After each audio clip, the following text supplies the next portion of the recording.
تعالى وممن خلقنا أمة يهدون بالحق وبه يعدلون وقال تعالى وأن هذا صراطي مستقيما فاتبعوه ولا تتبعوا السبل فتفرق بكم عن سبيله ذلكم وصاكم به لعلكم تتقون۔ میرے بزرگوں اور دوستوں،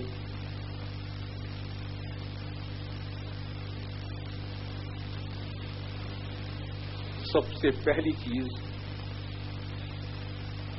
اور سب سے اہم چیز جس کا سمجھنا ضروری ہے وہ یہ ہے کہ یہ کام جو تبلیغ و دعوت کے نام سے ہو رہا ہے اس کا مقصد کیا ہے۔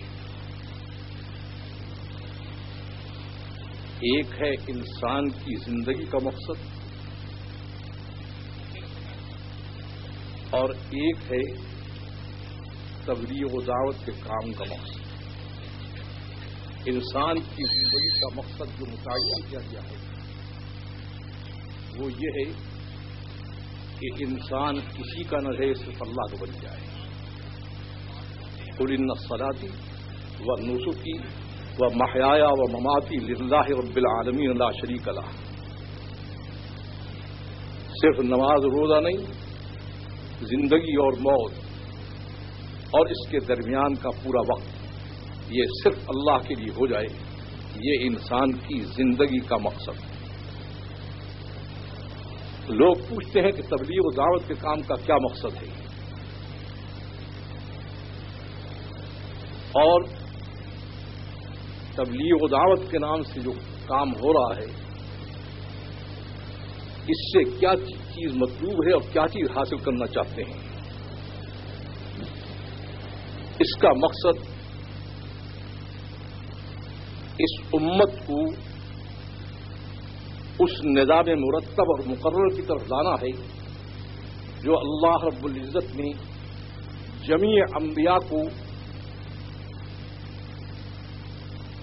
اور انبیاء کے اتباع کو اور تمام دینی امتوں کو جو نظام اپنا مقرر بنا کر دیا ہے کامیابی کے آخر مراحل تک پہنچنے کے لیے اس امت کو لوٹانا ہے اس نظام کی طرف،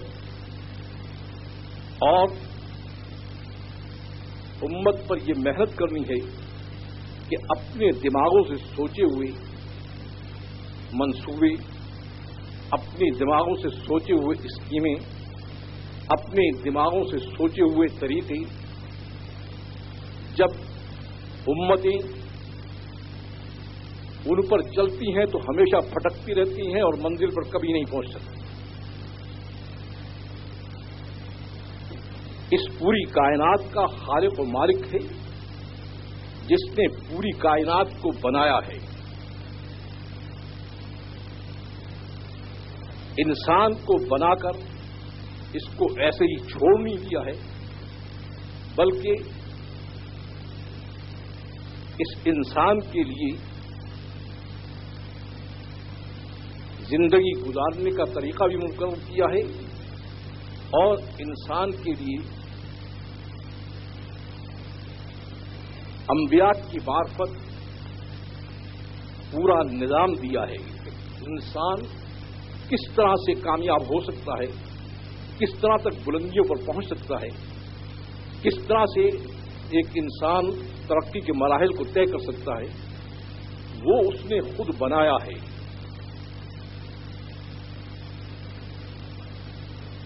دینی امتوں کی کم قسمتی یا بد قسمتی یہ ہوتی ہے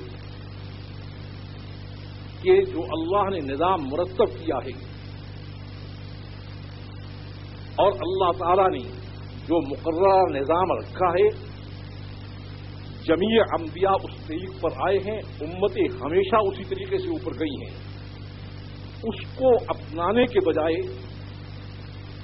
اپنے دماغوں سے سوچے ہوئے، اپنے عقلوں سے کھڑے ہوئے طریقوں پر جب چلتے ہیں تو اللہ تعالیٰ کہتے ہیں جب تمہیں میری بات سمجھ نہیں آتی اور میرا نظام تمہیں سمجھ نہیں آتا دھکے کھاتے رہو یہاں بھی، اور آخرت میں جو ہوگا وہ بھی ہو جائے گا۔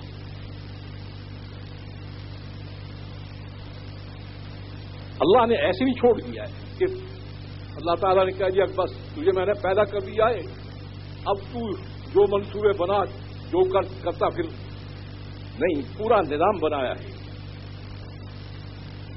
انبیاء علیہ الصلوۃ والسلام انبیاء کے اتباع، پیروکار اور دینی امتیں اسی نظام کے اپنانے سے ہمیشہ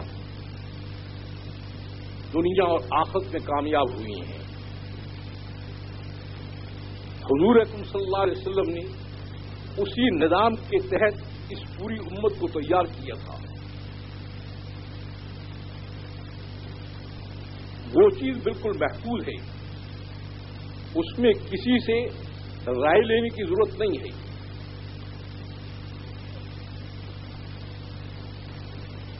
اللہ کا جو یہ مقررہ کردہ نظام ہے یہ 4 مراحل پر تقسیم ہے اور بالترتیب ہے۔ اس نظام میں سب سے پہلی چیز جو آتی ہے، پہلا جو مرحلہ ہے جس کے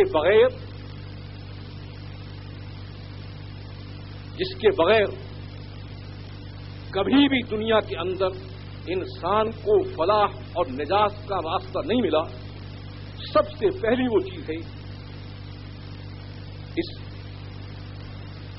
اس نظام میں وہ دعوت اللہ ہے۔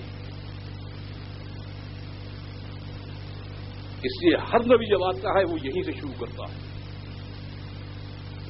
یہ نہیں ہے کہ پارٹی بنا کر کوئی اپنی ترتیب شروع کر دے، کوئی نبی آ کر جو ہے یہ کر دے وہ کر دے۔ جتنے نبی آئے ہیں اس کا انکار نہیں کیا جا سکتا، اور یہ ناقابل تردید حقیقت ہے کہ جتنے انبیاء آئے ہیں وہ اپنے کام کی ابتدا دعوت اللہ سے کرتے ہیں۔ یہ پہلا مرحلہ ہے۔ جو امت اس پہلے مرحلے میں داخل نہیں ہوتی وہ امت ٹھوکری کھاتی رہتی ہے اور دھکے کھاتی رہتی ہے، کبھی تھوڑا سا اوپر چڑھ جاتی ہے، کبھی نیچے گرتی ہے، کبھی کہتا ہے یہ ہو گیا، کبھی ہوا، بندہ بناتا اس کا کبھی کچھ نہیں۔ اس پہلے مرحلے کے بعد دوسرا مرحلہ جو اللہ نے اپنے نظام میں طے کیا ہے اس مرحلے کو کہا جاتا ہے عبدیت۔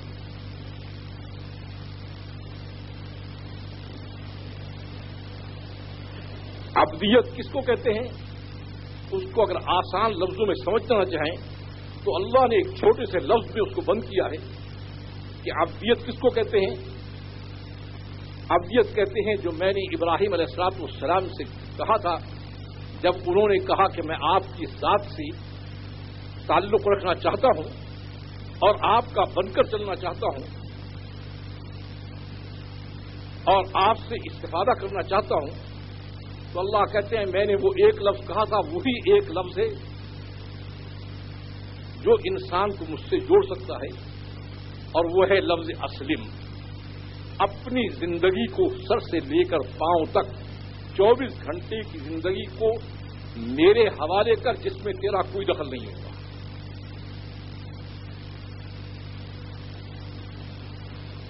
عبادت جو ہے وہ تو یہ شکلیں خاص ہیں، نماز کی ہے، روزے کی ہے، یہ عبادت ہے۔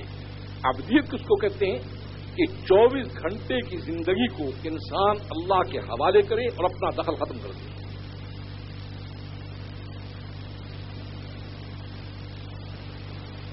تو دوسرا مرحلہ جس کو طے کرنا پڑتا ہے اللہ کے مرتب کردہ نظام میں، وہ عبدیت ہے۔ یہ جب دونوں مرحلے طے ہو جاتے ہیں، اس کے بعد دو دوسرے مرحلے ہیں۔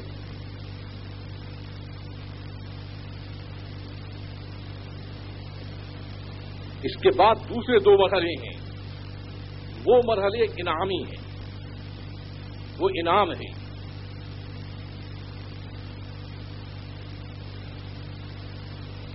پہلا مرحلہ جب انسان دعوت کے راستے سے عبدیت میں آ جاتا ہے، تو ابدیت پر آنے کے بعد جب انسان یہ کہتا ہے کہ میں نے اپنے آپ کو حوالے کر دیا ہے اور واقعتاً حوالے کر کے دکھاتا ہے، تو پھر اللہ تعالیٰ کیا کہتے ہیں؟ انی معکم.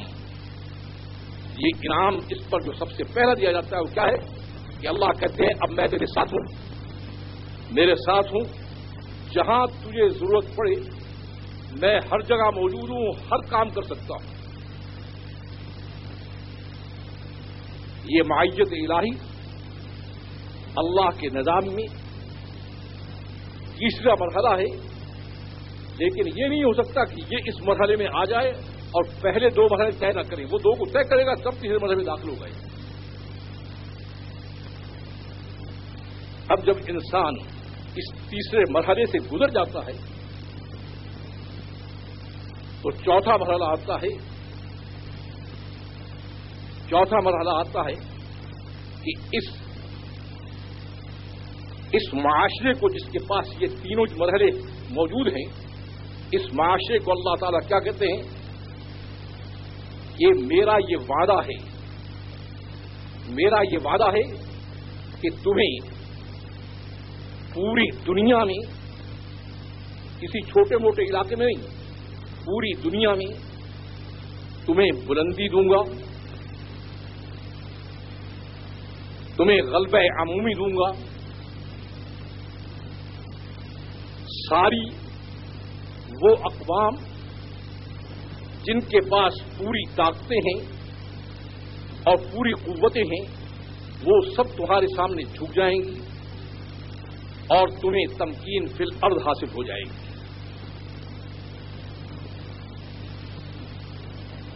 اللہ کے اس نظام میں یہ چار مرحلے ہیں. سب سے آخری مرحلہ تمکین فی الارض کا ہے، غلبہ عمومی کا ہے. جب یہ ٹوٹتا ہے تو یہ امتیں اس مرحلے پر جا کر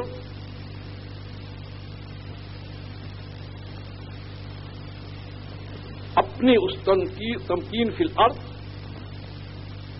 اور غلبہ عمومی جو پوری زمین پر ان کو تسلط حاصل تھا، اس کو ہاتھ سے جاتا ہوا دیکھ کر یہ امتیں کیا کرتی ہیں؟ یہ امتیں اس مرحلے کو جو ان کا چلا گیا ہے اس کو دوبارہ حاصل کرنے کی فکر میں لگ جاتی ہے.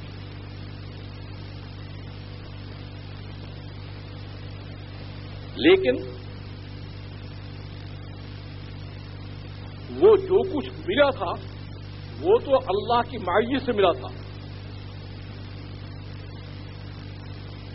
اللہ کی نصرت سے ملا تھا، اللہ کی قدرت سے ملا تھا. اس طرف نگاہ نہیں جاتی کہ ہم نے اپنا کون سا سرمایہ کھو دیا ہے. وہ کہتے ہیں ہمیں جو غلبہ حاصل تھا وہ دوبارہ حاصل ہو جائے، دنیا کے اندر جو ہمیں بلندی حاصل تھی وہ حاصل ہو جائے. اس کے لیے خوب زوردار ہاتھ پاؤں مارے جاتے ہیں اور بہت سے مخلصین اس راستے میں اپنی جانیں تک دے دیتے ہیں، لیکن حاصل کچھ نہیں ہوتا. اور کیوں نہیں ہوتا؟ اس وجہ سے کہ اللہ کے یہاں وہ نظام مرتب ہے.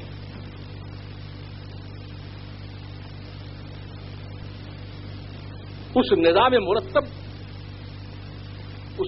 مرتب پر وہ چیز حاصل ہوئی، اس نظام مرتب کے ٹوٹنے پر وہ چیز ٹوٹی ہے. تو میں نے عرض کیا ہے کہ اس کام کے مقصد کو سمجھیے. اپنے اپنے دماغ سے اختراع شدہ طریقے، اپنے اپنے ذہن سے حاصل کیے ہوئے منصوبے،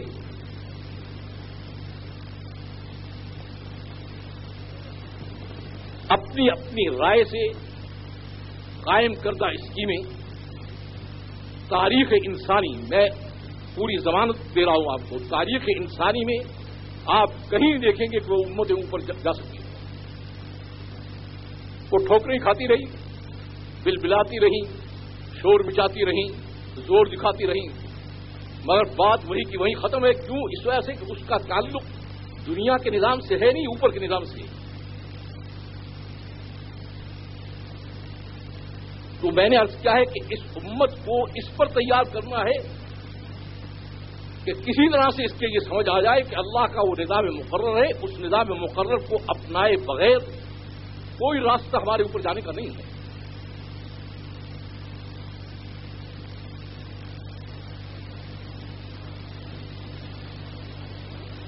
تو میں نے عرض کیا ہے کہ یہ اس نظام میں 4 مرحلے ہیں، اس میں پہلا مرحلہ کیا ہے؟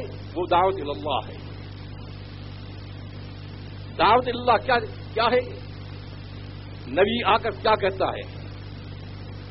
نبی کہتا ہے یہ ساری مصیبتیں، یہ ساری آفات، یہ ساری ذلتیں، یہ ساری مشکلات، اس کی بنیاد صرف ایک چیز ہے کہ تمہارا رابطہ اس ذات سے ٹوٹ گیا ہے کہ جس کے ہاتھ میں ساری چیز۔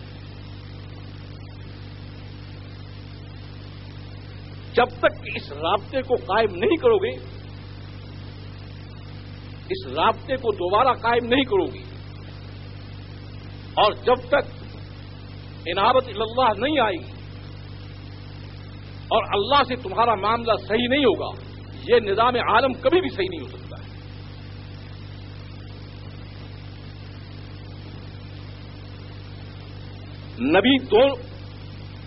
نبی دونوں طرف بھیجے گئے ہیں، کافر اقوام کی طرف بھی نبی بھیجے گئے ہیں، جیسے نوح علیہ السلام کو بھیجا گیا، ہود علیہ السلام کو بھیجا گیا، صالح علیہ السلام کو بھیجا گیا، شعیب علیہ السلام کو بھیجا گیا۔ نبی کافروں کی طرف بھی بھیجے گئے ہیں، اور جو مسلمان، جو امت دینی تھی اور مسلمان تھی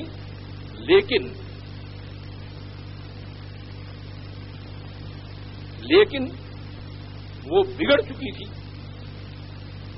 اور ان کے دماغ میں وہی چیز سمائی تھی جو ہمارے دماغ میں سمائی ہوئی ہے کہ جی وہ قومیں تو اللہ کو مانتی نہیں، وہ قومیں تو اللہ کے رسول کو نہیں مانتی، وہ قومیں جو اللہ کی کتاب کو نہیں مانتی، وہ اللہ کے دین کو مانتی ہیں، ہم پھر بھی تو مانتے ہیں چاہے اس پہ چلیں یا نہ چلیں۔ وہ قومیں یہی شعور چاہتی تھی جو ہم شعور چاہتے ہیں۔ اوپر سے جواب آ جاتا تھا کہ ماننے کا کوئی مسئلہ نہیں، جب تک کہ اس نظام کے مطابق زندگی نہیں لائیں گے میں ان کے ساتھ نہیں ہو سکتا، میں ساتھ نہیں ہوں گا تو یہ ماری کھاتے رہیں گے، ان کے کچھ نہیں ملے گا۔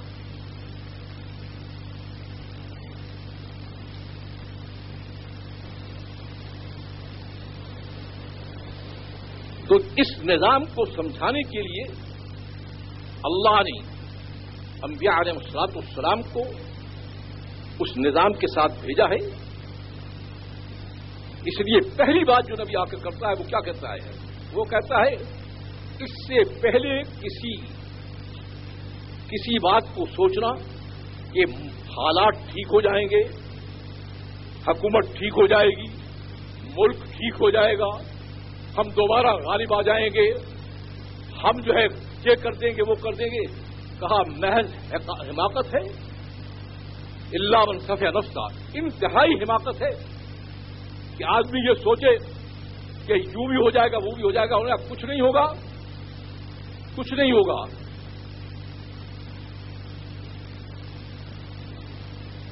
اب انسان کے دماغ میں کیا آتا ہے؟ کیا آتا ہے؟ جب اس کو پریشانیاں ہوتی ہیں، مسائل پیش آتے ہیں، مشکلات پیش آتی ہیں، تو جو چیز اس سے گم ہو گئی ہے اس کی طرف ذہن نہیں جاتا۔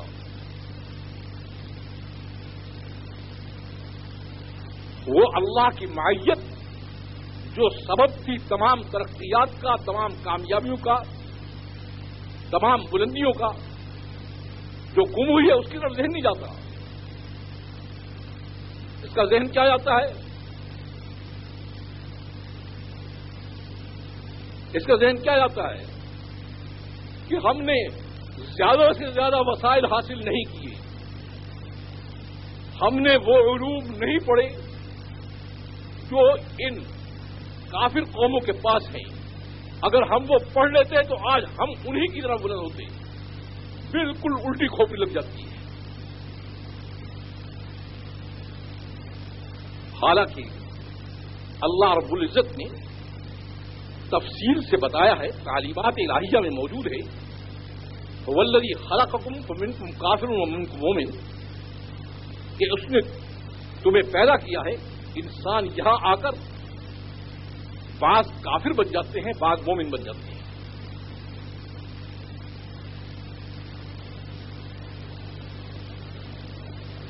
جیسے انسانیت کو کفر اور ایمان میں تقسیم کیا ہے، آگے اس نے کیا کہا ہے؟ اس نے کیا آگے کہا ہے؟ کہا ہے کہ مومن کی طاقت قدرت کی معیت ہے، وسائل قدرت نہیں ہے۔ کافر کی طاقت وسائل قدرت ہے۔ نظام میں یہ بات طے ہے، اگر مومن قدرت کو ساتھ لے کر چلے گا تو یہ نظام میں طے شدہ بات ہے کہ قدرت کو اگر ساتھ لے کر چلے گا تو یہ وسائل قدرت میں ان کے مالکوں کے ان کے قبضے میں دے دیے جائیں گے۔ یہ طے شدہ نظام ہے۔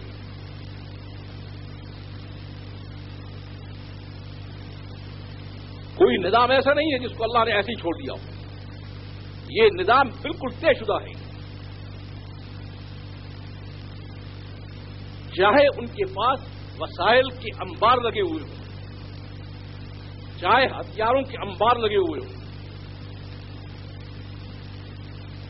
چاہے ان کے پاس دنیا بھر کے زخارف اور خزانے دنیا ان کے پاس جمع ہو، یہ فیصلہ شدہ چیز ہے کہ اگر مومن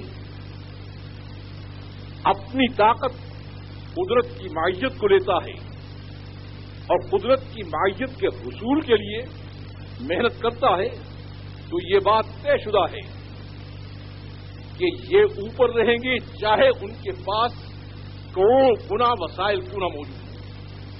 یہ نظام میں طے ہے۔ لیکن خدا نخواستہ اس مومن کے دماغ میں یہ آ جائے، عموم دینیا کے دماغ میں یہ آ جائے کہ جس طرح سے یہ کافر وسائل قدرت کے راستے سے اوپر جا رہے ہیں، ہم بھی اس راستے سے چلیں، تو پھر نظام میں یہ بات طے ہے کہ پھر یہ دینی امتیں، یہ مومن پھر ان کفار کے ماتحت رہیں گے، کیونکہ یہ راستہ ان کا ہے، ان کا نہیں ہے۔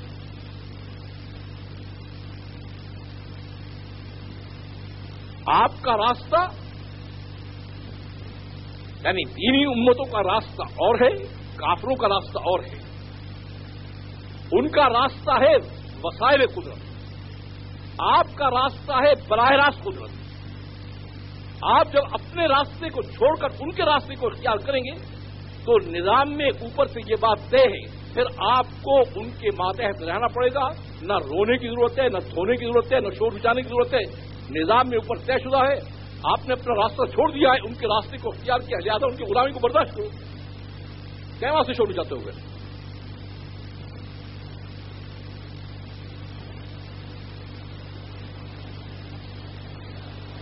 تو اس وجہ سے نبی آ کر کیا کہتا، یہ کوئی جو ہے ملک کے پیچھے بھاگ رہا ہوتا تھا،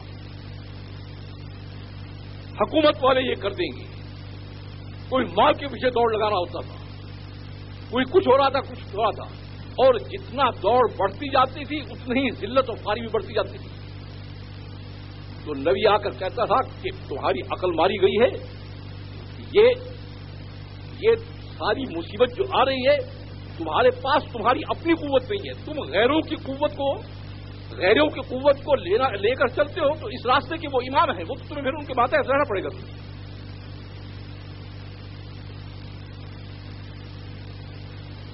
اس وجہ سے یہ نظام طے شدہ ہے، اس میں نہ کسی امریکہ کا دخل ہے، نہ کسی یہود کا دخل ہے، نہ حدود کا ذکر ہے، اوپر سے طے شدہ نظام ہے۔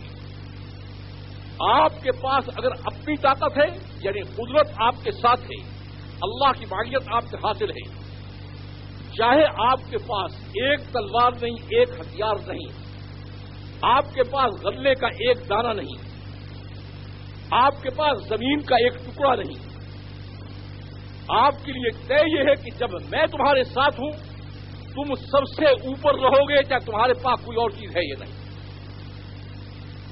اور خدا نہ خواستہ ان لوگوں کے ماحول میں رہ کر اگر تمہارے دماغ میں یہ آ گیا کہ ان کی طرح ہم وسائل قدرت کے پیچھے دوڑیں تو اس کا نتیجہ کیا نکلے گا؟ اس کا نتیجہ یہ نکلے گا کہ یہ قومیں آپ پر مسلط کر دی جائیں گی۔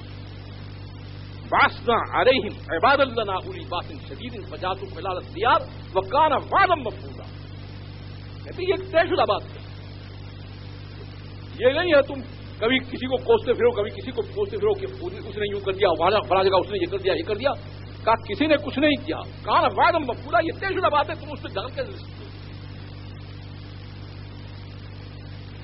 تو دعوت اللہ میں انبیاء یہ سمجھاتے تھے کہ اس پوری کائنات کا ایک خالق و مالک ہے جس نے پوری کائنات کو اپنے کنٹرول میں رکھ رکھا ہے، ایک پتا اور ایک ذرہ اس کے کنٹرول سے باہر نہیں ہے، جو اس پوری کائنات کا خالق ہے وہ تنہا مالک ہے۔ لہذا جب تک کہ تمہارا اس سے تعلق صحیح نہیں ہوگا اس وقت تک سوائے مار کھانے کے اور سوائے ذلیل و خوار ہونے کے کچھ حاصل نہیں ہوگا۔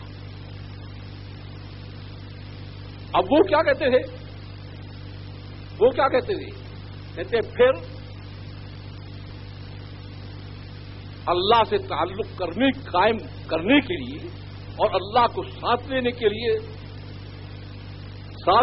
لیے ہم محنت کریں تو اس میں تو لگے گا وقت بہت بڑا، ہمارے بچے ذبح ہو رہے ہیں، عورتوں کو پکڑ کے لے جاتے ہیں، ہمارے ساتھ یہ ہو رہا ہے، ہمارے ساتھ یہ ہو رہا ہے، ہم اس کو دیکھیں کہ تمہاری بات کو سمجھیں۔ یہ کوئی نئی چیز نہیں ہے۔ اور نبی کیا کہتا تھا؟ نبی کہتا تھا راستہ متعین ہے، طریق محبت ہے، اس کے سوا چارہ کار نہیں، کہ تم اس نظام کو اختیار کرو جو اس نے بنایا ہے، اس کے بغیر تم نکل نہیں سکتے اس مشکل سے۔ وہ کیا کہتے ہیں کہ اپنے اللہ سے کہو ہم تجھے مانتے ہیں، تیرے نبی کو مانتے ہیں، تیری کتاب کو مانتے ہیں، تیرے دین کو مانتے ہیں، یہ کمبخت نہ اللہ کو مانتا ہے، نہ نبی کو مانتا ہے، نہ کتاب کو مانتا ہے، ہم پھر ان سے بہتر ہے، اللہ سے کو پکارتے کیوں نہیں؟ یہ ہمیں اس کے تسلط سے نجات دی۔ تو جواب کیا آتا تھا؟ اوپر سے جواب کیا آتا تھا؟ اوپر سے جواب یہ آتا تھا کہ ان سے کہو کہ ماننے کا کوئی مسئلہ نہیں ہے، مسئلہ یہ ہے کہ وہ بھی اپنی زندگی کو اپنے خواہشات، اپنے رواج، اپنے ماحول کے مطابق گزار رہے ہیں، یہ مان کر بھی اسی طرح گزار رہے ہیں، تو لہذا مسئلہ یوں نہیں حل ہوگا۔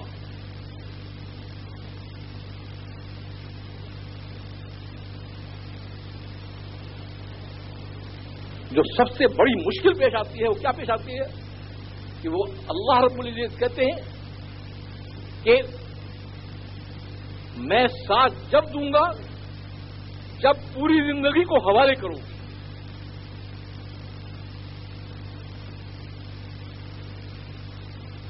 اور یہ دینی بگڑی ہوئی امتیں کیا کہتی ہیں کہ اللہ کی نماز بھی تو پڑھتے ہیں، اللہ کے روزے بھی تو رکھتے ہیں، اللہ کے لیے زکات دیتے ہیں، حج دیتے ہیں، منت کرتے ہیں، یہ سب ہم اللہ کے لیے تو کر رہے ہیں۔ تو اوپر سے جواب آتا ہے، اوپر سے کیا جواب آتا ہے؟ کہتا ہے کہ جو کچھ تم کر رہے ہو، میری پوجا کر رہے ہو،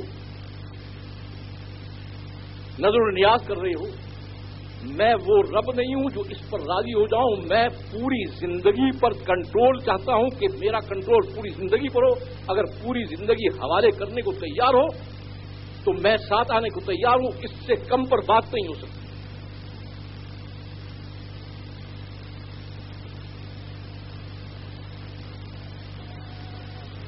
جو مسئلہ اٹکتا ہے وہ یہاں اٹکتا ہے.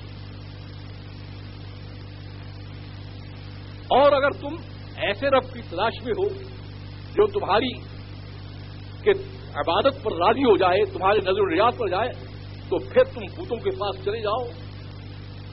وہ بت جو ہے اس پر راضی ہو جاتے ہیں. میں وہ رب نہیں ہوں جو ان چیزوں پر راضی ہوں. مجھے تو چاہیے اسلم پوری زندگی کی حوالگی.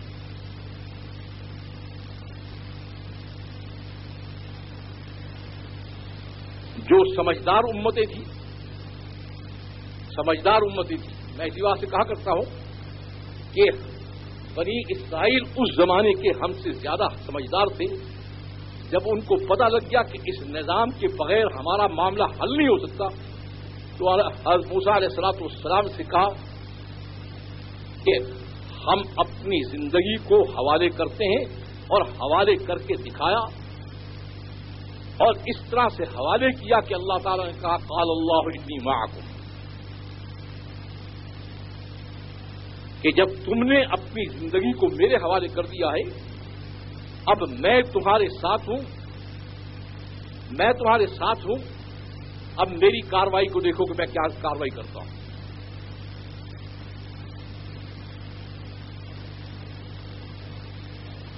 ہمارے دماغ میں کیا بات سمجھ ہوئی ہے؟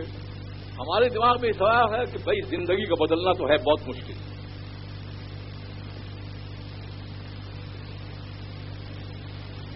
ہم رواج کو دیکھیں کہ اللہ کے حکم کو دیکھیں, ہم اپنے مفاد کو دیکھیں کہ اللہ کے حکم کو دیکھیں, ہم اپنے خاندان کے راضی ہونے کو دیکھیں کہ اللہ کے حکم کو دیکھیں.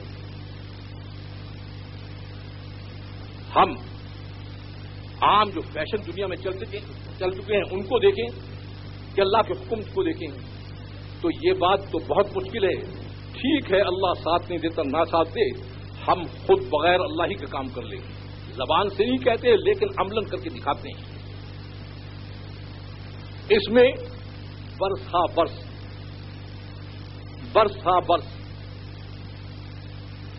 زور دکھانے میں, جوش دکھانے میں, قوت دکھانے میں, طاقت دکھانے میں, کہیں 52 سال, کہیں 60 سال, کہیں زیادہ کہیں کم, لگے رہتے ہیں. اور پھر آخر میں نتیجہ کیا جب نکلتا ہے؟ آخر میں نتیجہ نکلتا ہے کہ پھر ان کافروں کے سامنے پھر سجدہ ریز ہو جاتے ہیں کہ اچھا جی تم ہی اس مسئلے کو حل کرو, ہمارا مسئلہ تو ویسے نہیں حل ہو سکتا. اس وجہ سے وہ اللہ نے کہا کہ یہ راستہ جو ہے یہ پھٹکنے کا راستہ ہے. یہ جو کچھ ہے میرا راستہ تو متعین ہے. اس لیے میں عرض کر رہا ہوں کہ سب سے پہلی چیز اس نظام میں دعوت اللہ ہے. نبی اس دعوت اللہ کے ذریعے سے لوگوں کے رخ کو جس طرف دوڑ رہے ہیں, کوئی ملک کی طرف دوڑ رہا ہے, کوئی مال کی طرف دوڑ رہا ہے, کوئی قومی قوت کی طرف دوڑ رہا ہے, کوئی اکثریت کی طرف دوڑ رہا ہے, ان ساری دوڑ کو ختم کرتے ہیں. وہ کہتا ہے ففروا الی اللہ, سب کی دوڑ ایک اللہ کی طرف.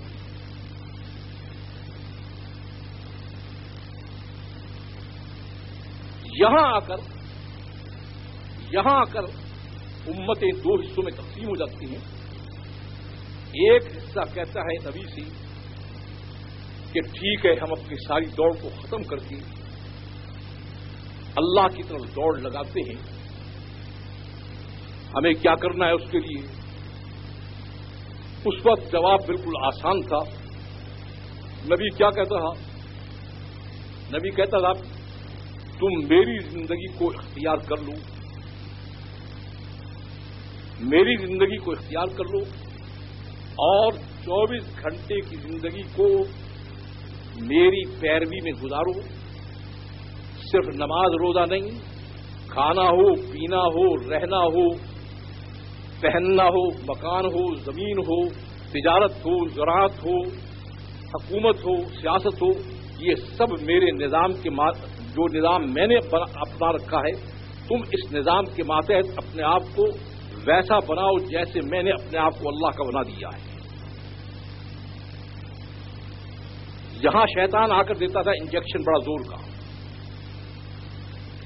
جو انجیکشن ہم سب کو لگا ہوا ہے. وہ کیا کہتا تھا؟ ارے وہ زندگی وہ تو نبی کی زندگی ہے، تو اس زندگی کو کیسے اپنا سکتا ہے؟ ارے وہ زندگی وہ تو صحابی کی زندگی ہے، وہ تو کیسے اپنا سکتا ہے؟ ارے وہ زندگی وہ تو ولی کی زندگی ہے، وہ تو کیسے اپنا سکتا ہے؟ یہ انجیکشن دیتا ہے اور کہتا ہے کہ تو کیسے نبی کی زندگی پر چل سکتا ہے، کیسے صحابی کی زندگی پر چل سکتا ہے، کیسے ولی کی زندگی پر چل سکتا ہے؟ اللہ کیا کہتے ہیں؟ نہ تجھے نبی کی زندگی چاہیے، نہ تجھے صحابی کی زندگی چاہیے، نہ تجھے ولی کی زندگی چاہیے. آگے تو شیطان کی زندگی، اور شیطان کے لیے ذلت اور رسوائی ہے، اور آخر میں جہنم میں داخل ہونا ہے.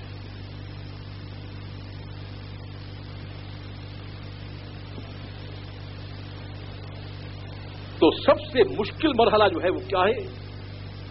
سب سے مشکل مرحلہ اور سب سے پہلا مرحلہ کیا ہے؟ امتوں کو یہ سمجھانا کہ وہ اپنا رخ جس طرف انہوں نے کیا ہوا ہے وہ سارے رخ موڑ کر ایک اللہ کی طرف کر دیں. ایسے اللہ نے کیا فرمایا ہے؟ وَإِذَا ذُكِرَ اللَّهُ وَحْدَهُ اشْمَأَزَّتْ قُلُوبُ الَّذِينَ لَا يُؤْمِنُونَ بِالْآخِرَةِ. جب کہا جاتا ہے کہ ایک اللہ کے بن جاؤ تو ان کے دل سکڑنے لگتے ہیں.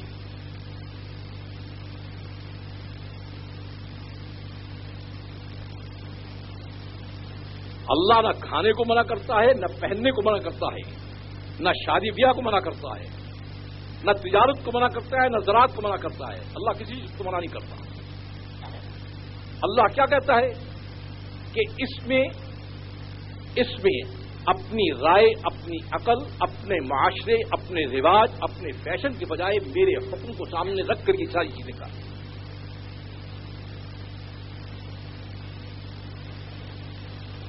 حضرت شعیب علیہ السلام جس قوم میں بھیجے گئے تھے وہ تجارت میں گڑبڑ کرتی تھی. تو جب ان کو حضرت شعیب علیہ السلام نے سمجھانے کی کوشش کی تو انہوں نے کیا کہا؟ انہوں نے کہا کہ ہم جس طریقے سے مالوں کو کما رہے ہیں اور جس طریقے سے ہم تجارت کر رہے ہیں،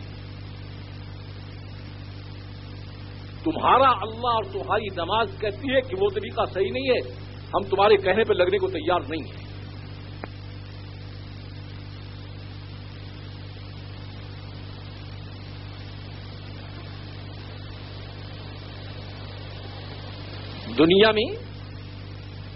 دنیا میں جتنی بھی غیر مسلم قومیں آئی ہیں انہوں نے اپنے ریویو سے جھگڑا کس بات پر کیا ہے؟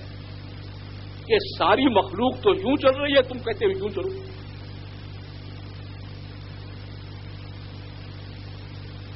مومن اور مسلم کا زندگی گزارنے کا راستہ بالکل اور ہے، اور غیر مسلم اور کافر کی زندگی گزارنے کا راستہ اور ہے.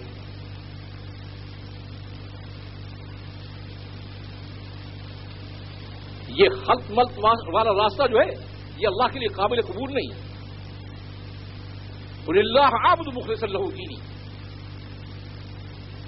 یہ ملاوٹ کا راستہ نہ دنیا کا نہ آخرت کا، نہ اس کا فائدہ دنیا میں نہ آخرت میں. تو میں نے عرض کیا کہ جب وہ قومیں کہتی تھی کہ اچھا ٹھیک ہے، تو نبی کہتا تھا میری زندگی کو اپناؤ، میری زندگی کو اپناؤ. میں سفیر ہوں اور اسوہ ہوں، نمونہ ہوں. کس بات کے لیے؟ کہ جو اللہ سے تعلق رکھنا چاہتا ہے وہ میری زندگی کو اپنائے. تو جن قوموں کو یہ بات سمجھ میں آ جاتی تھی وہ اس زندگی کو اپنا لیتے تھے. تو صرف یہ نہیں کہ عبادت کے نظام کو اپناتے ہو اور باقی میں چھٹی کرتے ہوں، ایسی بات نہیں تھی. وہ پوری زندگی کو نبی کے کہنے کے مطابق وہ اپنی زندگی کو ڈھال لیتے تھے اور بیت الخلا سے لے کر تخت حکومت تک بیٹھنے تک 24 گھنٹے کی زندگی کو وہ ویسے گزارتے تھے جیسے اللہ حکم دیتے تھے.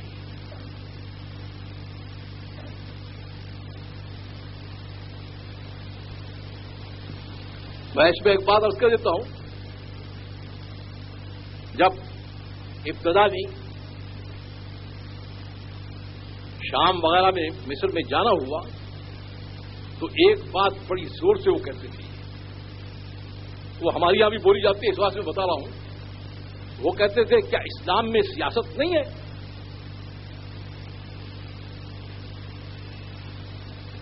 کیا اسلام میں سیاست نہیں ہے؟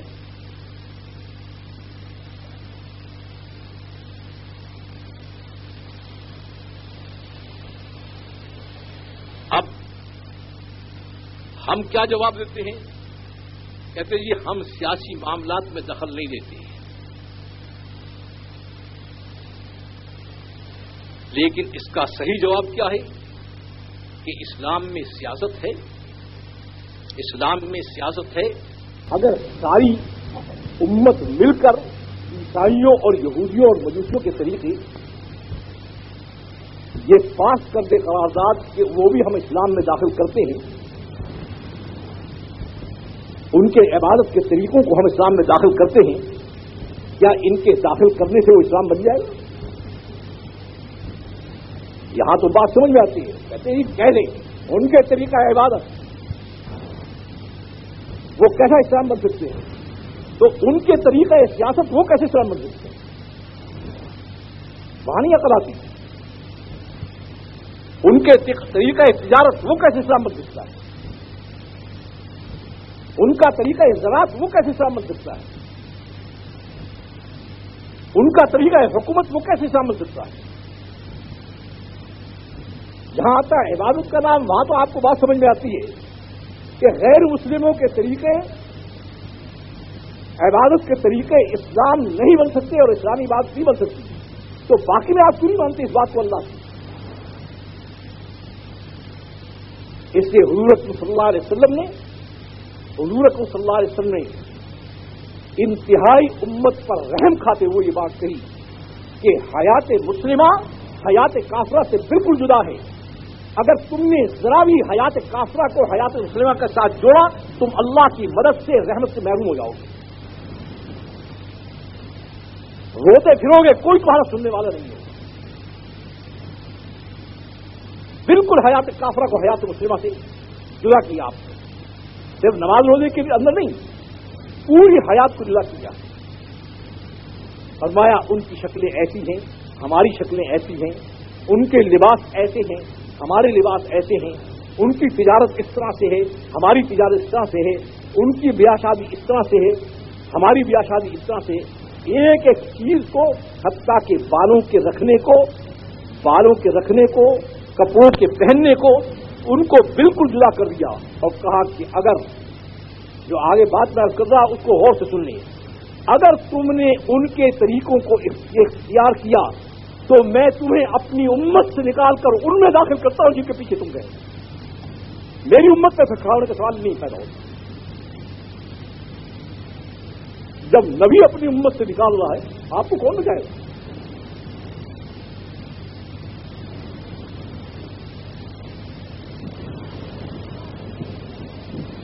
ہم روتے پھرتے ہیں کہ فلاں اس نے یوں کر دیا، فلاں اس نے یوں کر دیا.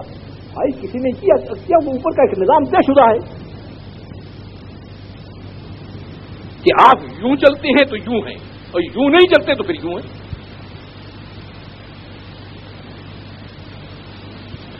وہ پورے نظام کا کنٹرول کرنے والا ہے، اس نے ایسا ہی نہیں چھوڑ دیا ہے کہ جس کی مرضی ہے جدھر کو چل پڑے، جو کچھ مرضی ہے کر لی.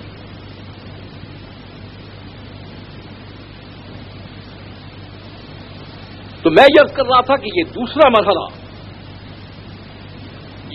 مرحلہ کہ اپنی پوری زندگی کو اوامر الہی اور احکام الہی کے حوالے کر دی، یہ مرحلہ امتوں پر سخت ہوتا ہے.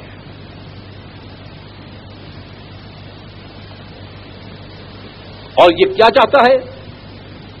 یہ امتیں کیا چاہتی ہیں؟ یہ امتیں چاہتی ہیں کہ جب اللہ کو مان لیا، رسول کو مان لیا، اس کے دین کو مان لیا، ہم اس پہ چلتے ہیں یا نہیں چلتے ہیں، اللہ کو ہمارا ساتھ دینا چاہیے، اللہ کو ہماری مدد کرنی چاہیے. یہ اسی چکر میں گرفتار رہتی ہیں. اوپر سے جواب آتا ہے کہ یہ نہیں ہو سکتا ہے، یہ ناممکنات میں سے ہے، کیونکہ مسئلہ آسان نہیں ہے. اللہ تعالیٰ نے اس کو بتایا ہے کہ جو مسئلہ ہے وہ کیا ہے. جو مسئلہ ہے وہ یہ ہے کہ میں تمہارے ساتھ ہوں گا، پوری کائنات پر تمہیں کنٹرول دوں گا. پوری کائنات کے نام میں یہ حکم جاری کروں گا کہ اس نے اپنی پیشانی کو میرے سامنے جھکا دیا ہے، یہ میرا نائب ہے، میرا خلیفہ ہے، اس کی بات کو ماننا ویسے ہی ضروری ہے جیسے میری بات کو ماننا ضروری ہے. یہ بیچارے خلافت کو روتے پڑتے ہیں، ان کو پتہ ہی نہیں خلافت ہے کیا چیز.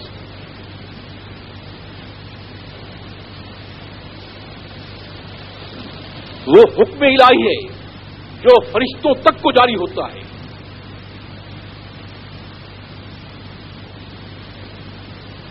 ہواؤں کو جاری ہوتا ہے، پانیوں کو جاری ہوتا ہے، زمین میں جاری ہوتا ہے، آسمان میں جاری ہوتا ہے کہ اس نے جس طرح اپنی پیشانی کو میرے سامنے جھکا دیا ہے، میں تمہیں حکم دیتا ہوں کہ یہ میرا نائب ہے، اس کی بات کو ویسے مانو جیسے میری بات کو مانتے. یہ جو آپ سنتے ہیں کہ کبھی وہ ہواؤں کو حکم دیتے تھے، کبھی پانیوں کو حکم دیتے تھے، چلتے ہوئے دریاؤں کو روک دیتے تھے، رکے ہوئے دریاؤں کو چلا دیتے تھے، سمندر دودھے بن جاتے تھے، پتھروں سے پانی کے چشمے پھوٹ پڑتے تھے.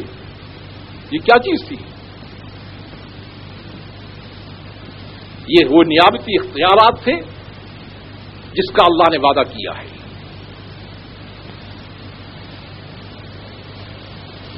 ہم نے سمجھا ہے کہ شاید خلافت جو ہے وہ چھوٹی موٹی چیزیں ہر لطف و خیر کے حوالے ہو جاتی ہے. کسی ملک میں، کسی علاقے میں اللہ کے احکام کے ماتحت حکومت کام کرنے لگے، یہ اس خلافت کا ایک چھوٹا سا جز ہے. جو خلافت ہے جس کو اللہ تعالیٰ کہتے ہیں وہ کیا ہے کہ میں پوری کائنات کو یہ حکم جاری کر دیتا ہوں کہ اس نے اپنا سر میرے سامنے جھکا دیا ہے، اب اس کے حکم کے سامنے اپنے سر کو جھکا دوں.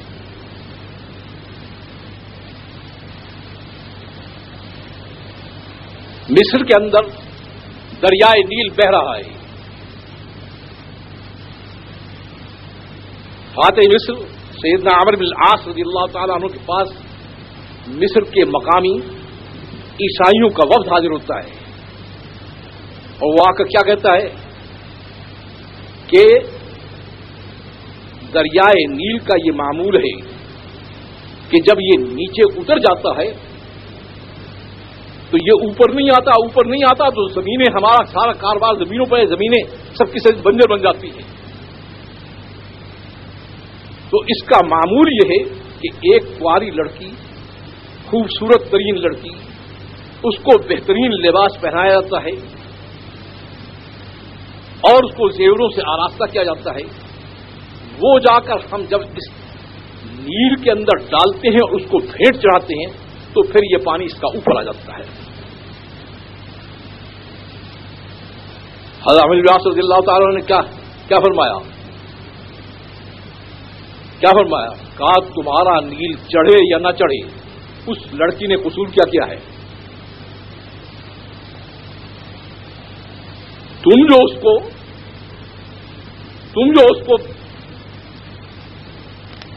نیل میں ڈال کر اس کی زندگی کو ختم کر رہے ہو، یہ کس وجہ سے ہے؟ انہوں نے کہا جی اب تو ایک لڑکی جائے گی پھر سارے بھوک پڑیں گے، اور نے کہا مرو نہ مرو، رہو نہ رہو، یہ نہیں ہو سکتا۔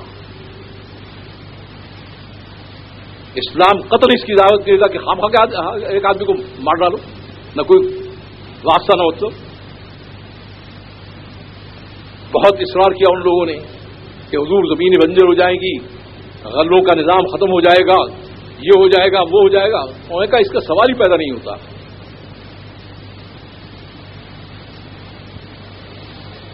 البتہ میں امیر المومنین عمر بن الخطاب رضی اللہ تعالیٰ عنہ کو لکھ کر بھیجتا ہوں کہ یہ صورت پیش آئی ہوئی ہے، اس کا کیا حل ہے؟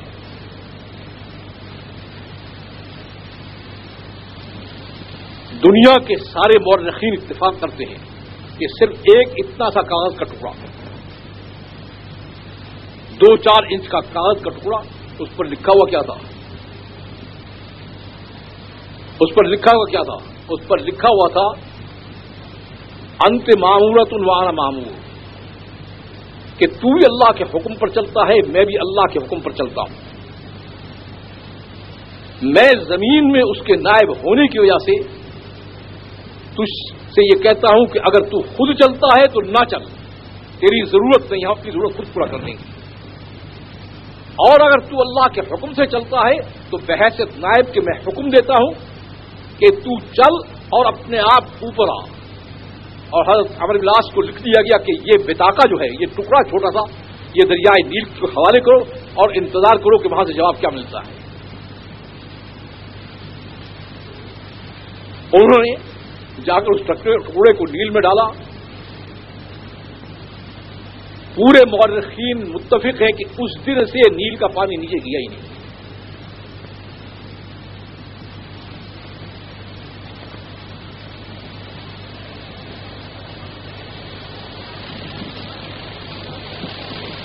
یہ وہ مقام خلافت ہے جس کو صحابہ کرام نے بتایا ہے، اور یہ مقام خلافت اسی کو دیا جاتا ہے جو اپنی پوری زندگی کو حوالے کر دیتا ہے۔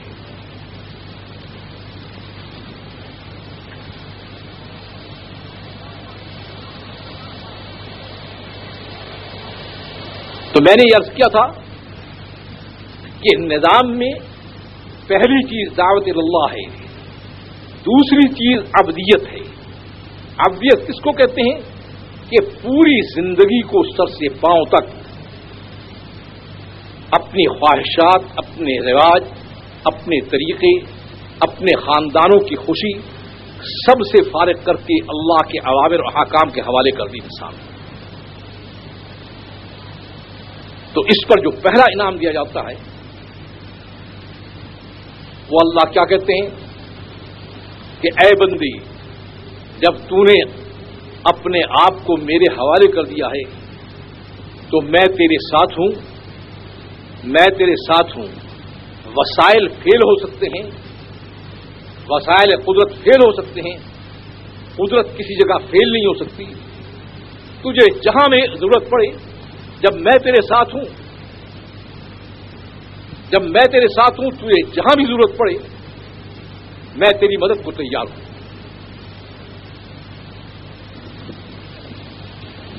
اس واسطے سے میں کہا کرتا ہوں کہ یہ ظلم کی بات نہیں ہے۔ اکثریت کو ساتھ لینے کے نعرے لگتے ہیں، مال کو ساتھ لینے کے نعرے لگتے ہیں، قوم کو ساتھ لینے کے نعرے لگتے ہیں، حکومت کو ساتھ لینے کے نعرے لگتے ہیں، لیکن کہیں بھی یہ تصور موجود نہیں کہ اللہ کو ساتھ لینا بھی کوئی چیز ہے۔ مسلمان نہیں، پورا دیندار نہیں، پورا دین کا واقف کار، کوئی تحریک نہیں ہے، کوئی بھی انجمن نہیں ہے، کوئی بھی جماعت نہیں ہے جو کہے کہ دنیا میں اللہ کو ساتھ لینا بھی کوئی چیز ہے۔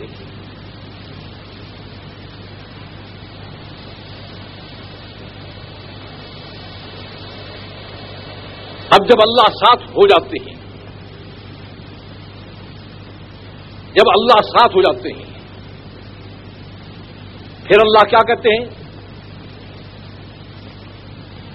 کہتے ہیں میں اعلیٰ ہوں، جب میں ساتھ ہوں گا تو تمہیں نشانی بتا دیتا ہوں کہ میں تمہارے ساتھ ہوں یا نہیں۔ انتم الاعلون واللہ معکم، میں نشانی بتا دیتا ہوں کہ میں تمہارے ساتھ ہوں یا نہیں۔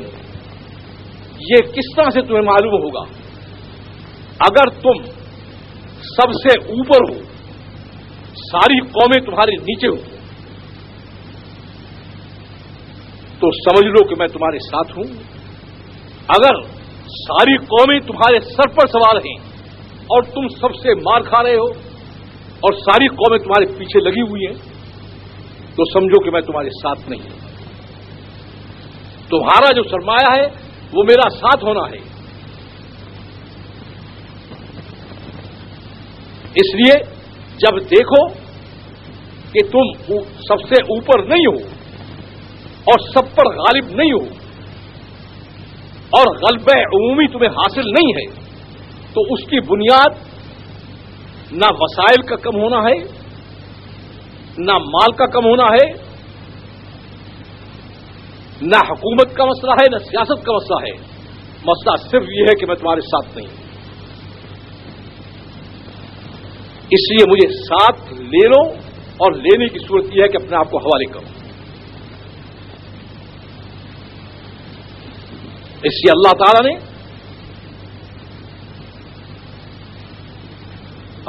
نے بنی اسرائیل کو جواب دیا کہ تم دو ہی باتیں چاہتے ہو، دشمن کو تمہارے ختم کر دیا جائے اور تمہیں زمین کی خلافت دی جائے اور تمہیں زمین کے اندر سب سے بلند کر دیا جائے۔ میں یہ دونوں باتیں کر دوں گا، لیکن پہلی بات یہ ہے کہ تمہیں مجھے ساتھ لینا ہوگا، اور ساتھ لینے کے لیے اپنی زندگی کو حوالے کرنا ہوگا۔ اسے میں عرض کر رہا تھا کہ اس زمانے کے بنی اسرائیل ہم سے زیادہ ہوشیار تھے، انہوں نے بڑی تیزی کے ساتھ اپنی زندگی کو بدلا، بڑی تیزی کے ساتھ زندگی کو بدلا، اور حضرت موسیٰ علیہ السلام کی پوری زندگی کو اپنا لیا، غیروں کی زندگی سے توبہ کر لی، اپنے نبی کی زندگی پر آ گئے۔ اللہ نے کہا انی معکم، میں اب تمہارے ساتھ ہو گیا ہوں۔ یہ تو کہا بنی اسرائیل سے، اور موسیٰ علیہ السلام سے کیا فرمایا کہ فرعون کو کہہ دو کہ اب اگر اس نے بنی اسرائیل کے کسی بچے، کسی آدمی، کسی عورت پر ہاتھ لگایا یا ان کو پکڑوایا یا کچھ کیا تو اس کی پھر خیر نہیں ہے۔ حضرت موسیٰ علیہ السلام نے جب فرعون سے یہ بات کی اور یہ پیغام پہنچایا تو کیا کہنے لگا؟ کہنے لگا کل کیا بات تھی اور آج کیا بات ہو گئی ہے؟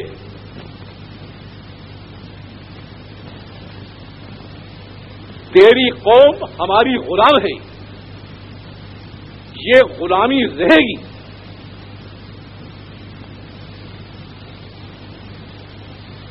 کیا چیز آخر اس کو حاصل ہوگی جس کو تم کہہ رہے ہو؟ تو حضرت موسیٰ علیہ السلام نے کہا کہ ان کو جو چیز حاصل ہو گئی ہے وہ اس پورے کائنات کے رب اور مالک کی معیت حاصل ہو گئی ہے، وہ اس کے ساتھ ہو گیا ہے، اس نے یہ پیغام دیا ہے کہ اب ان کو ہاتھ مت لگاؤ۔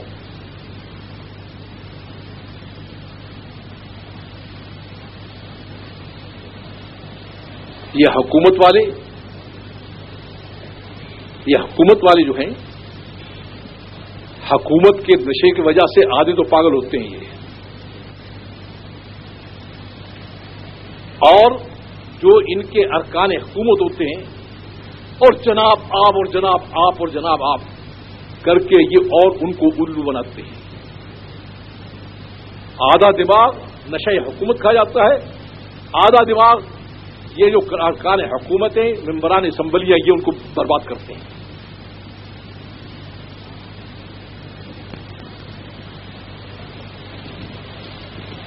اب انہوں نے کیا کہا؟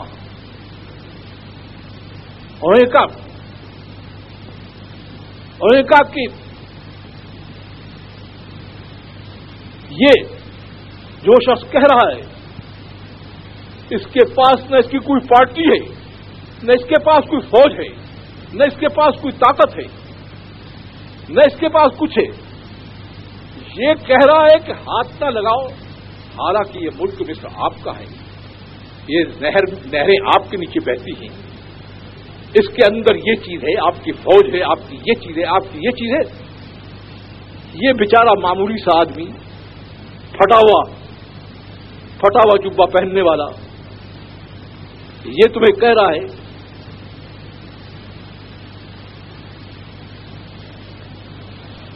تو اس نے حضرت موسیٰ علیہ السلام سے کہا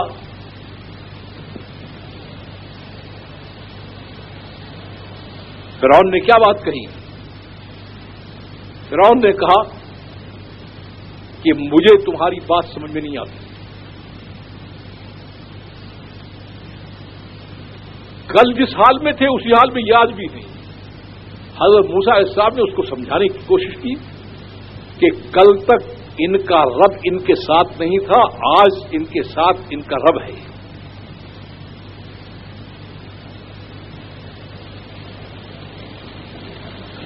اس نے کہا مجھے بات سمجھ میں نہیں آتی. اب وہ کارروائی شروع ہوئی جو اللہ کے نظام میں طے ہے اور جس کے لیے یہ امت مسلمہ تیار نہیں ہے.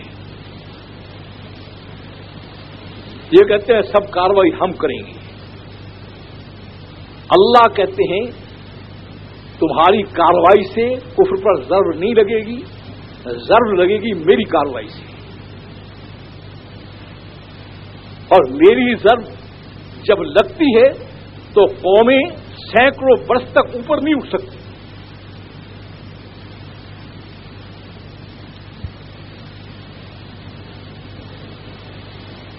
اللہ ضرب کب لگاتے ہیں؟ اللہ کب ضرب لگاتے ہیں؟ جب کوئی اس کا بن جاتا ہے.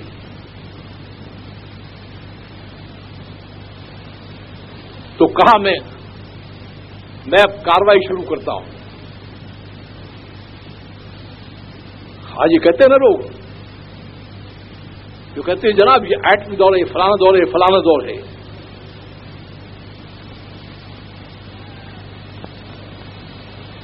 یہ کیا ہو سکتا ہے؟ کیسے ہو سکتا ہے؟ ہو کیا سکتا ہے؟ ہو کیا سکتا ہے؟ جب اللہ کارروائی کرنے پر آتے ہیں تو کیا کرتے ہیں؟ ابابیلوں سے کی کنکریوں سے ہاتھیوں کے لشکروں کو تباہ کر دیتے ہیں. اللہ کارروائی جب کرنے پر آتے ہیں تو کارروائی کرتے ہیں. ہم کیا کہتے ہیں کہ جی بس اللہ کو کیا کہتے ہیں کہ تو کارروائی کرنے کے لیے کہتا ہے کہ میرے بنو.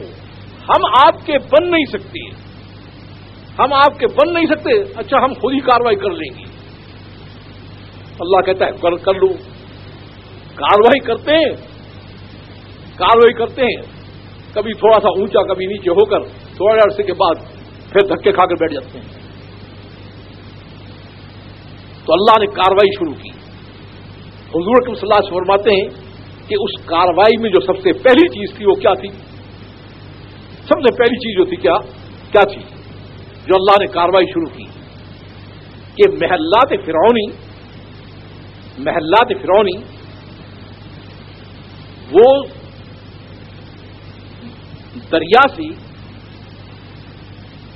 دریائے نیل سے وہ 30-40 فٹ بلندی پر پہاڑوں پر بنے ہوئے تھے. آج بھی وہ موجود ہیں. اس مقام کو الاقصر کہا جاتا ہے. آدمی حیران رہ جاتا ہے کہ کہاں نیل نیچے بہ رہا ہے، کہاں یہ آسمان کی بلندی پر ہے.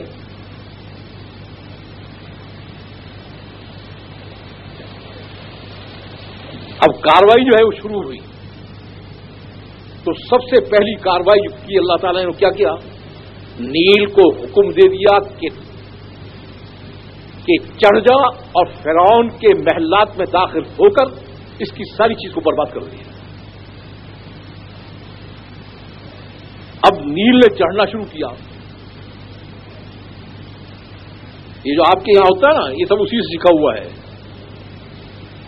یہ کوئی آپ کے یہاں نئی چیز نہیں ہے کہ جب سیلاب آتا ہے تو آپ کیا کہتے ہیں؟ بلاؤ فوج کو، بلاؤ فوج کو. یہ بلاؤ فوج کو اس کا نعرہ ہے. جب یہ صورت ہوئی تو اس نے کہا بلاؤ فوج کو. فوج آ گئی. میں نے کہا یہ نیل اوپر چڑھ رہا ہے اور محلات کی طرف بڑھ رہا ہے، اس کا انتظام کرو. فوج نے کہا کہ پانی نیچے جاتا ہے، یہ کوئی اور بلا ہے، ہمارے بس کی بات نہیں ہے. کہا پھر کیا کریں؟ کیا کریں؟ کہا وہ گدڑی پوش جو ہے جس کو جادوگر کہتے ہو، اس کے سامنے ہم بھی منت کرتے ہیں، ہاتھ جوڑتے ہیں، تم بھی ہاتھ جوڑو اور اس کو کہو کہ اپنے رب کو پکارے تاکہ وہ اس کو واپس لے جائے. مرتا کیا نہ کرتا. فوج بھی ہاتھ جوڑ رہی ہے. ملک نہیں لیا. آپ جو کہتے ہیں نا کہ ملک والے یوں کر دیتے ہیں، وہ اللہ نے ملک نہیں دیا، ملک اسی کا تھا، اس کو تخت پر بٹھائے رکھا. یہ نہیں ہے کہ آج جیسے کہتے ہیں یہ ہمارے ہاتھ میں ملک آ جائے اور ان لوگوں سے چھین لے تو ہم یوں کر دیں گے. اللہ نے کہا یہ کوئی چیز نہیں ہے. یہ نہیں کیا کہ ملک کو لے کر موسیٰ علیہ السلام ان کے قوم کو دیتے نہیں. ملک فرعون اور فرعون کے پاس ہے اور وہ ملک والے ہاتھ جوڑ رہے ہیں، منتیں کر رہے ہیں، فریاد بھی کر رہے ہیں. اب نبی کا سینہ اللہ بڑا وسیع رکھتے ہیں. نبی کا سینہ ہماری طرح سکڑا ہوا نہیں ہوتا. ہمارا قصہ کیا ہے؟ ہمارا قصہ تو یہ ہے کہ اگر ہمارے ہاتھ چڑھ جائے، کہیں بچوں اب آیا ہے قبضے میں، دیکھ کیسے رگڑا دیتے ہیں. نبی کا سینہ بڑا وسیع ہوتا ہے.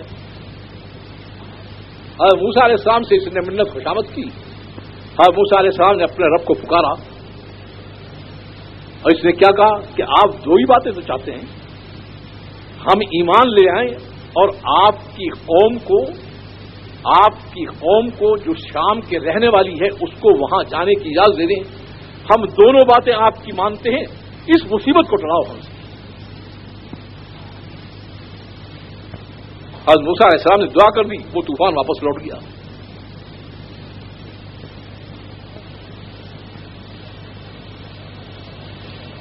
جب طوفان لوٹ گیا اور کہا کہ بھائی جو تو نے بات کی ہے اب پورا کر. اس نے کہا جادوگروں کا جادو روز تھوڑی چلتا ہے، وہ اس وقت چل گیا تھا، یہ تھوڑی کہ روز چل جائے گا.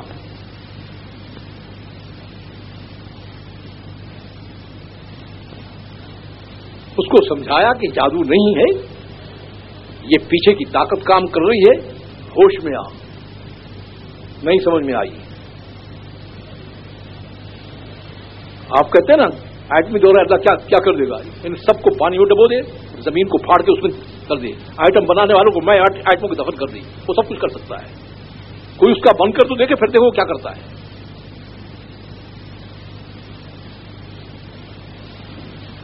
کہتا جی میرے بات سمجھ میں نہیں آتی، بس وہ جادو تم نے دکھا دیا تھا، دکھا دیا، اب روز تھوڑی ہوگا. یہ بہت سمجھایا حضرت موسیٰ علیہ السلام نے، اس کی سمجھ میں نہیں آئی.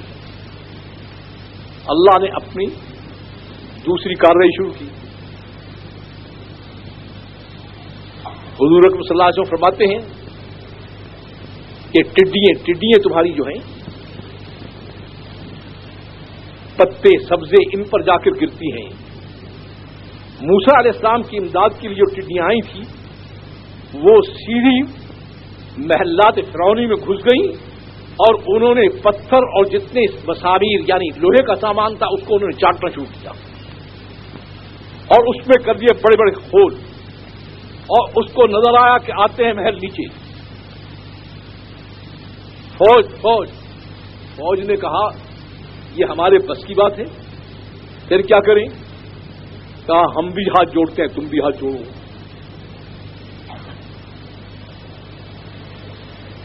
یہ سارے جو آج سر پر چڑھے ہوئے ہیں ہمارے، یہ کیوں چڑھے ہوئے ہیں؟ یہ کیوں چڑھے ہوئے ہیں؟ اس وجہ سے کہ جس کی مائیت ہماری طاقت تھی وہ ہمارے پاس نہیں ہے، اس کو ہم ساتھ نہیں لینا چاہتے ہیں. پھر درخواست کی حضرت موسیٰ علیہ السلام سے. موسیٰ علیہ السلام نے پھر اوپر درخواست کر دی. وہ ٹڈیاں واپس چلی گئی.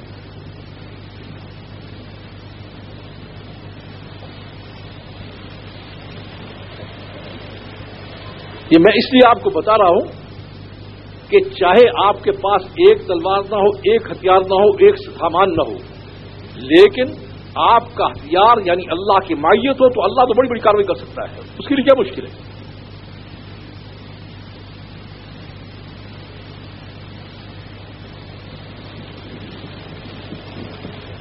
اب کچھ دن تو وہ ایسے ہی وعدے وغیرہ کرتا رہا.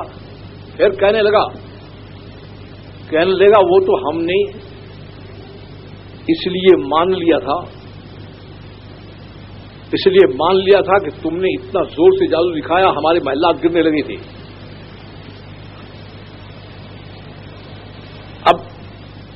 اب جو ہے وہ تمہارا زور ختم ہو گیا. انہوں نے کہا نہیں، میرا زور میرے ساتھ موجود ہے. وہ جادو نہیں تھا، وہ طاقت میرے ساتھ موجود ہے جس طاقت پر شکست نہیں آ سکتی ہے، جس پر فتور نہیں آ سکتا، جس پر کمزوری نہیں آ سکتی. نہیں سمجھ میں آیا. اب اللہ نے کیا کارروائی کی؟ یہ جو کپڑوں میں جوئیں پڑ جاتی ہیں، یہ جوئیں اللہ تعالیٰ نے بھیج دی. اب جوؤں نے جو کاٹنا شروع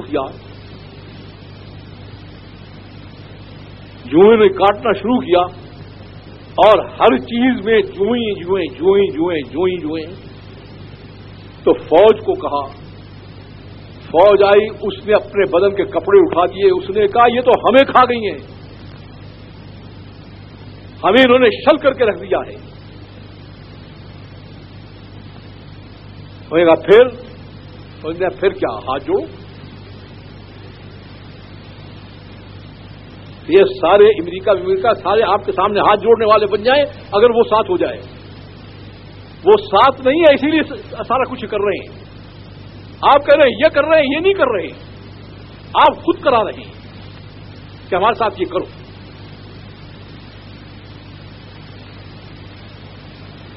آپ کو بتا دیا گیا ہے کہ آپ کی طاقت میری مائیت ہے. جب یہ تمہارے سے چلی جائے گی تو دنیا کی ساری قومیں تمہارے اوپر چڑھ جائیں گی. اللہ کی بات ہمیں سمجھ نہیں آتی. ہم اللہ کو کیا کہتے ہیں؟ ہم اللہ کو کہتے ہیں بس جیسے کیسے ہمیں آپ ہمارا ساتھ دینا شروع کریں، وہ اللہ نہیں کرتے.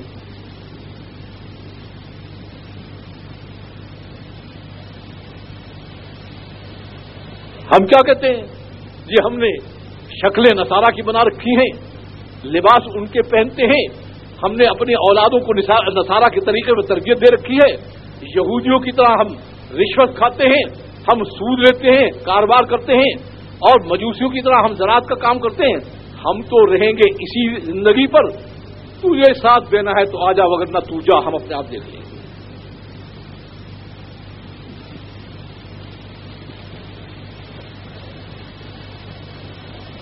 آپ سوچیں، ادھر تو آپ کہتے ہیں اللہ تعالیٰ کو کہ نصارہ اور یہود ہمارے ساتھ یہ کر رہے ہیں، ہماری مدد کر، اور ادھر ان کی زندگی کو اپنا رکھا ہے. مدد کس طرح سے ہو؟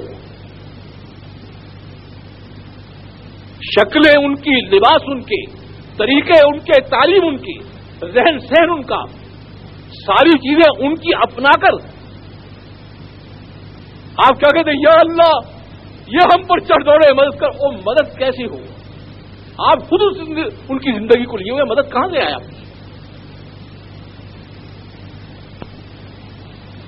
اس لیے نبی کو بہت وقت لگتا تھا اس بات کو پر لانے کے لیے امتوں کو کہ کسی طریقے سے یہ ان کی ملعون زندگی سے توبہ کر کے یہ میری والی زندگی اپنا لیں تاکہ اللہ کی مدد شروع ہو جائے.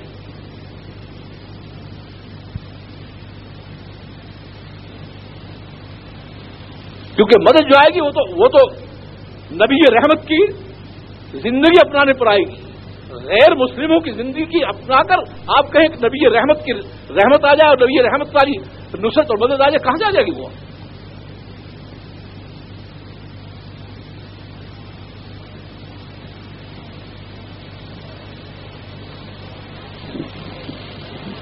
پھر معافی مانگی, پھر چوہوں کا عذاب ختم ہوا, پھر اکڑ گئے, پھر آیا مینڈکوں کا عذاب. حضرت صلی اللہ علیہ وسلم فرماتے ہیں کہ مینڈکوں کا عذاب کیا تھا؟ پانی کا گلاس بھرے مینڈک بن جائے, روٹی مینڈک بن جائے, سالن کے اندر مینڈک, کپڑوں کے اندر مینڈک, ایک مینڈک کو مارے 10 مینڈک اس میں سے اور نکل آئے.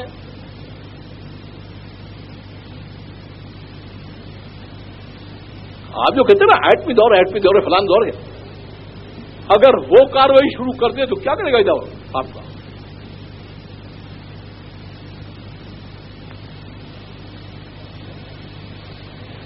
اب مجبور ہو کر پھر کہنے لگی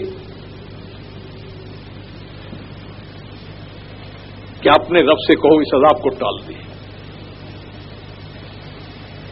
حضرت موسیٰ علیہ السلام نے پھر دعا کی, وہ عذاب ٹل گیا.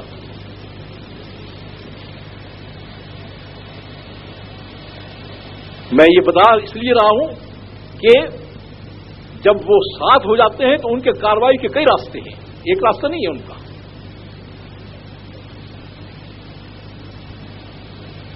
پھر عذاب آیا خون کا. خون کا عذاب کیا؟ ناک سے خون بہ رہا ہے, منہ سے خون بہ رہا ہے, پانی کا گلاس بھرتے ہیں وہ خون بن جاتا ہے, کھانے کی چیزیں وہ خون کا لوتھڑا بن جاتی ہے, جو چیز ہے خون ہی خون, خون ہی خون, خون ہی.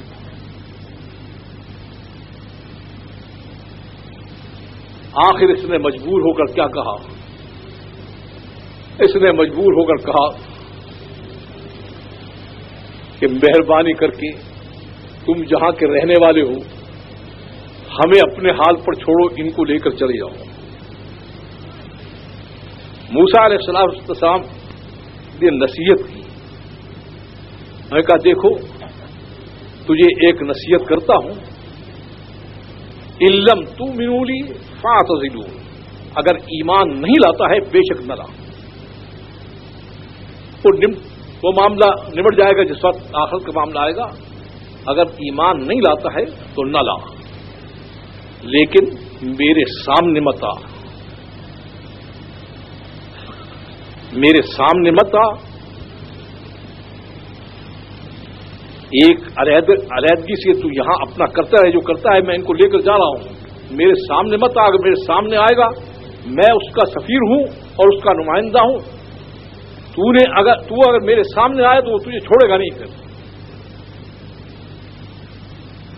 ڈراوا بہت زیادہ تھا, مان گیا. پھر وہ ارکان حکومت سامنے آ گئے, آپ کے اسمبلی کے ممبران, حضور آپ اور آپ اور آپ, یہ جو ہے ساری خدمت کا کام اور ساری محنت کا کام اور ساری مزدوری کا کام تو وہ کرتے تھے, ان کو آپ نے اجازت دے دی جانے کی. ہم تو حکومت کرنا جانتے ہیں, حکم چلانا جانتے ہیں, تو یہ ساری چیز تو وہ کیا کرتے تھے, اب یہ کون کرے گا؟ آپ نے یہ تو بات ٹھیک کی کہ ان کو ان کے ساتھ بھیجنے کو کہہ دیا, لیکن آگے یہ بھی سوچا کہ یہ نظام ملک کی کیسے چلے گا؟ سارے انجینئر ایک کارخانے میں جمع ہو جائیں اور مزدور نہ ہو, مستری نہ ہو, تو کارخانہ کیسے چلے گا؟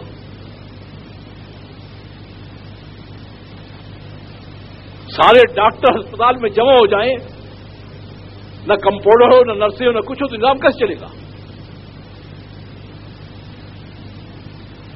اس کو بیچارے کو کم وقت کو اس کے ارکان حکومت نے اتنا مجبور کیا کہ اس نے کہا اچھا تو جا کہاں سکتے ہیں وہ، رستہ کہاں ملے گا؟ بیچ میں پڑتا ہے زبردست قسم کا سمندر، ہم سمندر پر پہنچنے سے پہلے ان کو قابو کر لیتے ہیں۔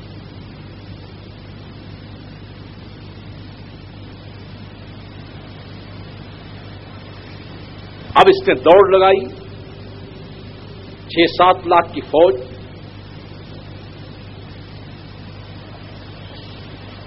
بنو اسرائیل نے جب دیکھا کہ آگے ٹھاٹے مارتا سمندر ہے اور پیچھے جو ہے ہتھیاروں کا سمندر ہے، تو حضرت موسیٰ علیہ الصلوۃ والسلام سے کہنے لگے کہ وہاں سے تو نکال لائے، یہاں آ کر پھنسا دیا۔ بیچارے نئے ایمان لائے ہوئے تھے، گھبرا گئے، اگر آگے جاتے ہیں انا لمغرقون، ہم غرق ہو جائیں گے،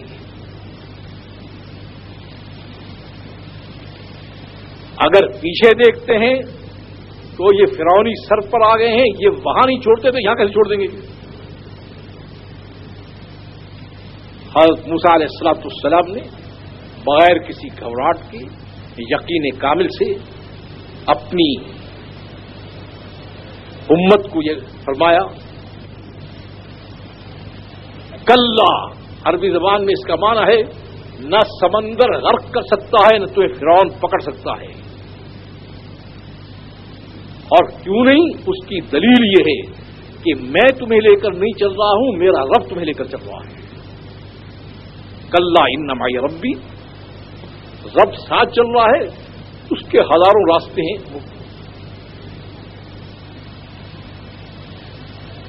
حضرت موسیٰ علیہ الصلوۃ والسلام نے جو بات کہی وہ کیا کہی کہ معیت الہی جو ہے، معیت الہی وہ اتنی بڑی عظیم قوت ہے کہ نہ سمندر میں ڈبونے کی طاقت ہے اس قوت کے ساتھ ہوتے ہوئے، نہ ہتھیاروں والوں کے ہتھیار کے چلنے کی قوت ہے۔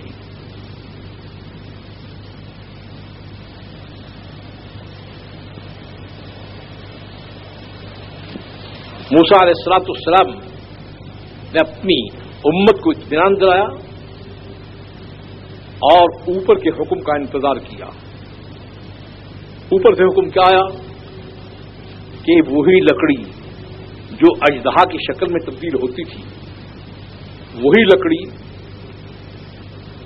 جو فرعون کو مروف کرتی تھی، اس سمندر پر دے کر مارو میرے حکم سے، پھر انتظار کرو کہ کیا بنتا ہے۔